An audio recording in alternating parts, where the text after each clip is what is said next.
नमस्ते गरिमा। नमस्ते मैम। कैसे हैं आप?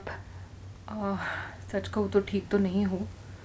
घर में परेशानी दिन ब दिन बढ़ते जा रही है, मुश्किलें बहुत ज़्यादा हो रही है। इसके लिए आज वापस दोबारा आपके पास आ रही हूँ। वही मैं सोच रही थी, क्योंकि आप 2 महीने पहले आई थी और एक बार दोबारा उसके बाद 1 महीने बाद आई थी और ये तीसरी बार आ रही हैं। तो हमने पहले बात किया था कि आपके घर में काफ़ी घरेलू हिंसा हो रही थी। आपके हस्बैंड पी के आते थे, दारू पी के आते थे, तंग करते थे, बच्चे के बारे में आपको बहुत चिंता थी। तो हमने आपको कुछ नुस्खे बताए थे कि आप अपनी भावनाओं को कैसे मैनेज कर सकती हैं, अपना टेंशन कैसे कम कर सकती हैं। आपके हस्बैंड से भी थोड़ी बातचीत हुई थी कि थोड़ा सा कम करें, मगर मुझे लग रहा है कि आप आज भी काफ़ी परेशान हैं। तो कुछ बताएंगी कि क्या हो रहा है?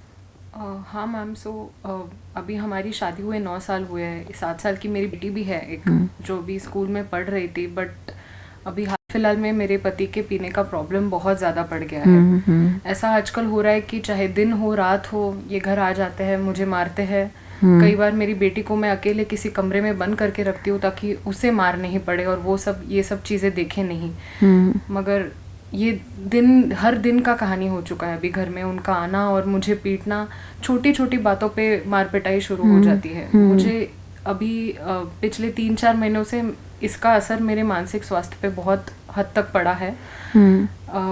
पूरे दिन एक घबराहट सी रही रहती है कि कब ये आएंगे और कब मुझे मारेंगे। ये बहुत चिंता रहती है। इसके कारण दिन भर में एकदम बेचैनी सी रहती है और बहुत दिनों से रात में चैन की नींद भी नहीं आ पा रही है। कितने बजे आते हैं वो रात में पी के? कोई फिक्स टाइम नहीं है मैम, कभी भी आ सकते हैं। वही है कि उनके दोस्त और उनका सर्कल जैसे होगा उसके हिसाब से आएंगे। आजकल काम पे भी ठीक से नहीं जा रहे, तो वो पता नहीं चलता है कब आएंगे। पैसे का भी कुछ ठिकाना नहीं है। जो भी है मेरा पैसा, मेरा जो भी बचाया हुआ है, उसी से मैं घर चला रही हूँ और अपना घर चला रही हूँ।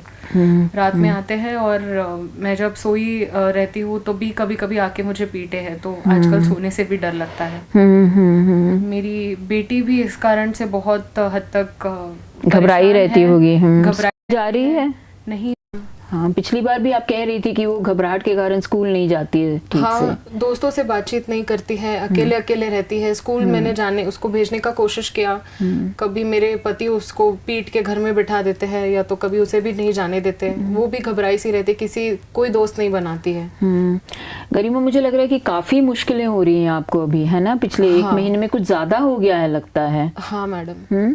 और इसका ये भी कारण होगा कि जैसे आपने कहा कि उनके पास अभी नौकरी नहीं है, तो पैसे की तंगी है, तो और ज्यादा गुस्सा आना और फ्रेंड्स के साथ बाहर जाना, ये सब भी हो रहा है।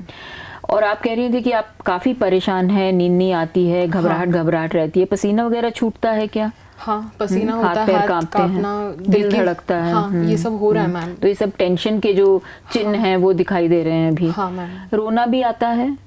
हाँ। अब 1-2 सहेलियां हैं मेरी, ज्यादा फ्रेंड्स तो है नहीं, बट उनसे कभी भी बात होती है, कभी फोन पे, तो अचानक से रोना आ जाता है। एक छोटी सी बात पे बस वो ये पूछ लेते हैं कैसी हो, और मेरा आंसू निकल पड़ता है। मैं कुछ और भी थोड़ी चीज़ें आपके बारे में जानना चाहती हूँ गरिमा, क्योंकि बहुत ज़रूरी है मुझे कि आपको पूरी तरह से जानना, और किसी भी महिला को जानने के लिए उसकी पिछले जो जीवन में बीता है उसको भी जानना बहुत इम्पोर्टेंट है, महत्वपूर्ण है।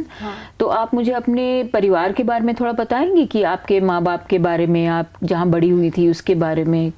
तो मैम मेरा बचपन कुछ खास अच्छा नहीं था। मेरे जो आज परिस्थिति मैं अपने घर में देख रही हूँ, सेम परिस्थिति मेरे घर में भी थी। अच्छा। मेरे पिताजी भी बहुत पीते थे शराब, घर पे आके मेरी माँ को मारते थे। तो आपको बचपन से ही डर लगा होगा कि इसके बारे में, है कई बार जब मेरे पति आके मुझे पीटते हैं तो मुझे वही सब चीजें वापस दोहरा आती है, वो आंखों के सामने दिखाई देती है, उससे और जैसे आ जाता है। हाँ, तो उससे और घबराहट मेरी बढ़ जाती है। और ऐसा भी हुआ था कि मेरी एक छोटी बहन भी थी, मगर क्योंकि वो लड़की थी और दूसरी बार लड़की हुई थी, मेरे पिताजी ने वो बीमार रहती थी पैदा होने के बाद, तो उसको बचाने की भी कभी कोशिश नहीं की, उसको डॉक्टर के पास कभी ले नहीं गए। वो 2 ही महीने में चल बसी। अच्छा। तो ये भी सब था। मेरी माँ कितनी बड़ी थी तब जब ऐसा हुआ? मैं कुछ 3-4 साल की थी। मगर याद है आपको? याद है, क्योंकि मुझे बहुत लगाव था मेरी बहन से। बट तो आपकी माँ को भी काफी सदमा पहुंचा होगा इससे। हाँ, माँ तो हमेशा हमेशा खुद घबराई हुई रहती थी।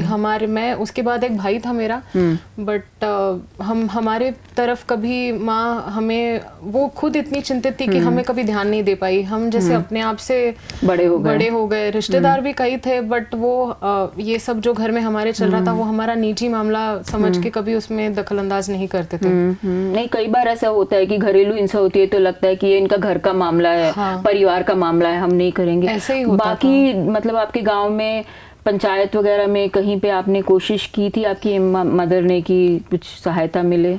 मैम कोशिश तो मेरी मम्मी ने की थी, बट हमारी जो पंचायत थी वहाँ पे लोग बोलते थे कि हम उच्च जाति के नहीं हैं, तो हमारे बारे में बोलते थे कि हमारे जैसे परिवारों में ऐसी चीज़ें कई बार दिखाई देती है तो वो हमें नज़रअंदाज करते थे, बोलते थे तुम्हारा मामला है, तुम सुलझाओ। तो वहाँ से भी कोई सहायता नहीं मिली? नहीं मैम, तो वो भी था प्रॉब्लम। और बहुत छोटी उम्र में आपकी शादी कर दी उन्होंने। हाँ। तो अब वो भी आपकी इच्छा से नहीं हुई होगी?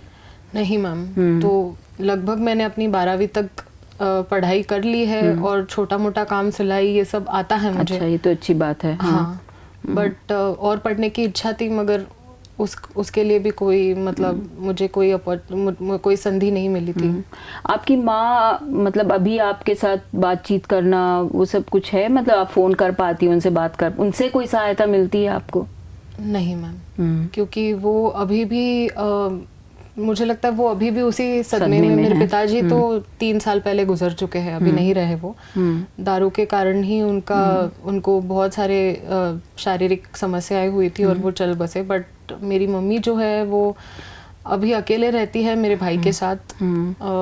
वो छोटा मोटा काम कर लेता है, उसकी अभी तक शादी नहीं हुई है, बट वो मतलब कभी मैं बोलती हूँ तो वो मुझे उनसे कोई सहायता नहीं मिलती। मैं कभी उनके साथ अपना मन हल्का करने का सोचती हूँ तो वो कुछ उनसे कोई खास उम्मीद नहीं है, क्योंकि वही एक किस्म से हताश हो गई हैं और बिल्कुल। और वो रहते भी बहुत दूर है, तो ऐसा नहीं है कि मुझे आके कुछ मदद कर पाए, ये मुमकिन नहीं है मैम। तो जब आप छोटी थी, आप जब पैदा हो रही थी, मम्मी आपकी मदर की पेट में थी, तब भी आपकी माँ को भी हिंसा फेस करना पड़ा था उस टाइम पे? ये माँ बताती है कि बहुत पहले से ये सब शुरू हुआ था। और जैसे मैंने देखा, मैंने हमारे परिवार में और भी कई परिवारों में देखा है कि पति जैसे उनका एक हक है औरतों को पीटना, तो वो चलते रहता है मैम। शायद ऐसी ही दुनिया की रीत है और शायद ऐसे ही मुझे भी उसी से गुजरना पड़ेगा।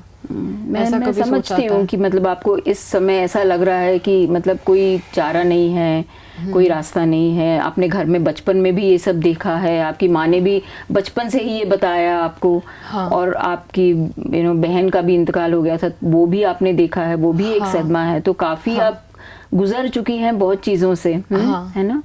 और आप बता रही थी पिछली बार कि ये जो बच्ची के पहले 1-2 बच्चे आपके गिर गए थे क्योंकि आपके हस्बैंड ने आपको पीटा था उस टाइम पे। हाँ मैम, ये भी हुआ है, मगर मेरे ससुराल में भी किसी ने भी इसके ऊपर कोई आवाज़ नहीं उठाई। मेरे जो हमारे बड़े जेठ है या फिर मेरे सास ससुर है, उनको ये सब पता है कि घर में क्या चल रहा है। मेरे 2 बार बच्चा गिर गया है, ये भी पता है।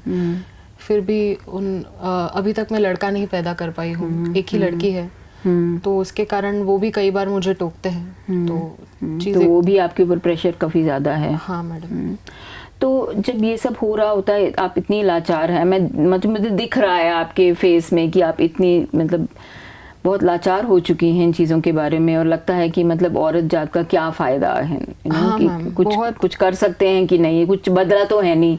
हाँ। माँ ने भी ये देखा है, मुझे भी ये देखना पड़ रहा है, कुछ बदला तो है नहीं। हाँ। मगर आपको लगता है कि कुछ आप अपने अंदर से आगे चलने के लिए, बढ़ने के लिए कुछ कर पाती हैं, या आप में कुछ ऐसे गुण हैं जो आप मतलब जिसका अगर उपयोग करें तो कोई रास्ता निकल सकता है? आप सोचती हैं इस बारे में? हाँ मैम, मेरी सबसे बड़ी शक्ति मेरी बेटी है। तो उससे वो मेरे जिंदगी का भी मकसद है, तो उसको अच्छे से पढ़ाना लिखाना, उसको जिंदगी में सफल करके आत्मनिर्भर बनाना, ये मैं अपने लाइफ में देखना चाहती हूँ कि मेरे साथ जो हुआ वो हुआ, मेरे बेटी के साथ नहीं दोहराना चाहिए। और मैंने इसके लिए आप क्या कर रही हैं? तो 10-12वीं तक पढ़ी हूँ, हिंदी लिखना पढ़ना आता है, तो सिलाई भी आती है। बहुत अच्छी बात है। वो मेरे दोस्त है, मेरी सहेलियाँ थी, कुछ कोर्स कर रही थी, तो उसमें मैंने भी सीख ली थी। तो सोच रही हूँ कि मैं अपने अपने आप से कुछ व्यापार शुरू करूँ ताकि मेरा और मेरी बेटी का घर चला सकूँ और उसके पढ़ने के लिए मुझे पैसे काफ़ी रहे, इतना कर पाऊँ, ये सोचा है। अभी लगता है आपको कि आपके मतलब हस्बैंड कुछ बदलेंगे, उसमें कोई आशा है आपको, कि लगता है कि वहाँ पे आप नहीं सोचना चाहती हैं उसके बारे में अभी? मैम, मैंने हर तरीका आजमाया है, हर जगह से मदद मांगी है, मगर अभी इतनी हर जगह से मुझे कोई मदद नहीं मिली है। तो भी मुझे मदद की या उनके तरफ नहीं है, उनका व्यवहार बदलने की तो कोई उम्मीद नहीं है। आगे बढ़ना चाहती हैं? हाँ, मैं मुझे और अपने बेटी को बचाना चाहती हूँ। तो गरिमा, ये बहुत आपने मुझे काफ़ी चीज़ें बताई हैं जिसके कारण मैं समझ सकती हूँ कि ये जो बहुत ज़्यादा टेंशन हो रहा है आपको और उदासी हो रही है और घबराहट होता है, और आप कह रही हैं कि जैसे जो मतलब जो पुरानी यादें हैं वो फिर से आ जाती हैं सामने, क्योंकि आपने बचपन से ये देखा है। और ये काफ़ी अक्सर होता है कि हर पीढ़ी में, तो हम कहते हैं पीढ़ी दर पीढ़ी जो है वो सदमा होना, कि सदमा खाली जो अभी आपका जो आपको जो उदासी हो रही है, टेंशन हो रहा है, चिंता घबराहट हो रही है, ये खाली अभी का नहीं है। ये मतलब बचपन से सदमा, आपकी माँ का सदमा, जो पीढ़ी का सदमा है, और आपके गांव में जैसे आप लोगों को देखा गया बुरी नज़र से, मतलब आपकी सहायता नहीं हुई, आपको अलग किया गया, ये सारा सदमा मिला हुआ है, ठीक है। और हम कोशिश करेंगे कि आपको हम थोड़ा जैसे आपने कहा कि आत्मनिर्भर बना पाएं और आपको थोड़ी शक्ति दे पाएं, और थोड़े से मेथड्स बता पाएं, तरीके बता पाएं कि जब अब ये सदमा बहुत ज़्यादा हो जाए और आपको लगे कि मैं कुछ नहीं कर सकती हूँ, क्योंकि कभी कभी जब सदमा बहुत ज़्यादा हो जाता है और पिछली भी यादें इसके साथ मिल जाती हैं, तो वो एक बहुत बड़ा जैसे बादल हो गया, काला बादल जैसे हो जाता है। और फिर उस समय लगता है कि बहुत लाचार महसूस होना, कि अपने आप को ख़त्म कर दो, खुदकुशी कर लो, काट लो, ऐसे मन में भी मतलब थोड़े थोड़े ख्याल आते हैं। ऐसा कभी होता है आपको कि लगता है कि मैं छोड़ दूँ सब कुछ? कई बार आता है, मगर अपनी बेटी को देख के मैं अपना साहस जो बना लेती हूँ कि ऐसा सब करना नहीं है, मुझे अपने बेटी के लिए जीना है, तो अपना अपने आप को संभाल लेती हूँ। तो हम कुछ आपको तरीके सिखाएंगे ताकि अपने आप को थोड़ा सा आप संभाल पाएं, और जो अपनी अंदर जो शक्तियां हैं, आपकी गुण हैं, उनको थोड़ा बढ़ा पाएं। क्योंकि कभी कभी क्या होता है कि जब घबराहट बहुत ज़्यादा हो जाती है, जब आप हमेशा एक नेगेटिव के मतलब उदास रहना और हर चीज़ को एक बुरी नज़र से कि मतलब कुछ ठीक नहीं होगा, ऐसे लाचार एक नज़र से देखती हैं, तो क्या होता है आगे कदम बढ़ाना भी मुश्किल हो जाता है। और जैसे आपने कहा आपके हस्बैंड से तो आपको कोई उम्मीद नहीं है अभी, ठीक है, तो आप अपना जीवन जो है चलाना चाहती हैं, बच्ची के लिए चलाना चाहती हैं, तो हम कुछ कोशिश करेंगे कि आपके हस्बैंड से भी हम बात करें, और उनको भी कुछ, अगर उनके मतलब एक अल्कोहल की प्रॉब्लम है, पीने की प्रॉब्लम है, वो भी एक किस्म की बीमारी है, तो उसका कुछ अगर इलाज वगैरह कर पाएं तो वो भी हम देखते हैं, डॉक्टर के पास भेज के देखते हैं। बहुत लोग नहीं जाएंगे, मगर हम अपनी तरफ से कोशिश कर सकते हैं, एटलीस्ट एक बार तो कोशिश कर सकते हैं। मगर उससे ज़्यादा हम आपको भी कि आपके जो है हक क्या हैं, और अगर आप पुलिस के पास जाना है, लॉयर के पास जाना है, तो आपके हक क्या हैं, आपको क्या मिलना चाहिए बेटी के लिए, अपने लिए, और कोई गवर्नमेंट की स्कीम्स हैं कि जिससे आप सहायता मिल सकता है आपको कोई व्यापार करने के लिए। और उससे कहीं ज़्यादा हम काउंसलर के तौर से आपको ये सिखाएंगे कि जब बहुत लाचार हो जाता है मन, जब आपकी जो वातावरण है उसमें इतना कुछ हो रहा है, तो एक कहाँ से अपनी अंदर से शक्ति निकालें कि आगे बढ़ें। तो कुछ इन चीज़ों के बारे में भी हम चर्चा करेंगे। तो और ये सोचना चाहिए कि जब भी जैसे आपके हस्बैंड आते हैं और आपको घबराहट हो जाती है, तो ये सोचना चाहिए कि मैं अभी क्या अपने पुराने वादे ज़्यादा कर रही हूँ, तो उस समय में थोड़ा सा जागरूक हो जाइए कि मैं अपने फादर के बारे में ना सोचूं, अपने पिता के बारे में ना सोचूं, जो मेरे बचपन में उसके बारे में अभी ना सोचूं, अभी जो हो रहा है इसके बारे में सोचूं, मैं अतीत में रहूं, ना कि पास्ट में।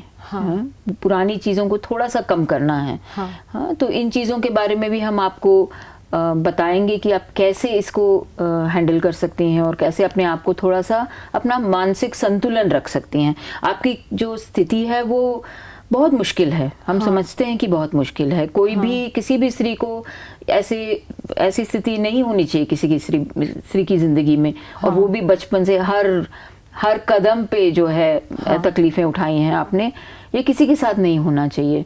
और जो आपके साथ हो रहा है वो ठीक नहीं है।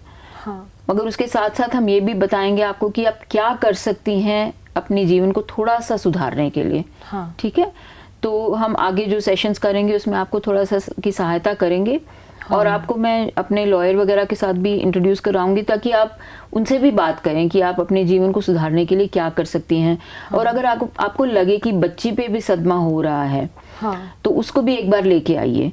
क्योंकि कई बार बच्ची भी मतलब वो शायद बात ना करे, मगर खेल से, ड्राइंग से वो बता सकती हैं कि उनके मन में क्या हो रहा है, और उसको भी थोड़ा सा हम उसकी सहायता कर सकते हैं। उसके टीचर से बात कर सकते हैं, स्कूल से बात कर सकते हैं कि इसके ऊपर थोड़ा ध्यान दीजिए। अगर वो थोड़ा सा रो रही है तो पूछिए खाना ठीक से खा रही है या नहीं, वो मतलब स्कूल में अगर खाना मिल रहा है तो कैसे खा रही है। तो ये चीज़ें अगर टीचर को भी पता हो तो वो भी उनकी सहायता कर सकते हैं। ठीक है, तो आप ला पाएंगी बच्ची को? हाँ मैम, ज़रूर। इसी एक उम्मीद से यहाँ पे आई हूँ कि हर जगह से मुझे ना मिला है मदद के तौर पे, मगर यहाँ पे पिछली बार भी मुझे ऐसा लगा कि शायद यहाँ पे कुछ उम्मीद है। मेरी सहेली ने भी मुझे यहाँ पे आने के लिए बताया था, तो यही उम्मीद से लेके आई हूँ कि मेरे जीवन में कुछ बदलाव आ सकता है। तो हाँ गरिमा, देखिए ऐसा है कि हर चीज़ तो नहीं बदल सकते हैं, मगर हम कोशिश कर सकते हैं कि थोड़ी थोड़ी बदलाव लाएं, ताकि आपको भी थोड़ी हिम्मत आए कि आप आगे बढ़ सकती हैं। ठीक है, नमस्ते। नमस्ते।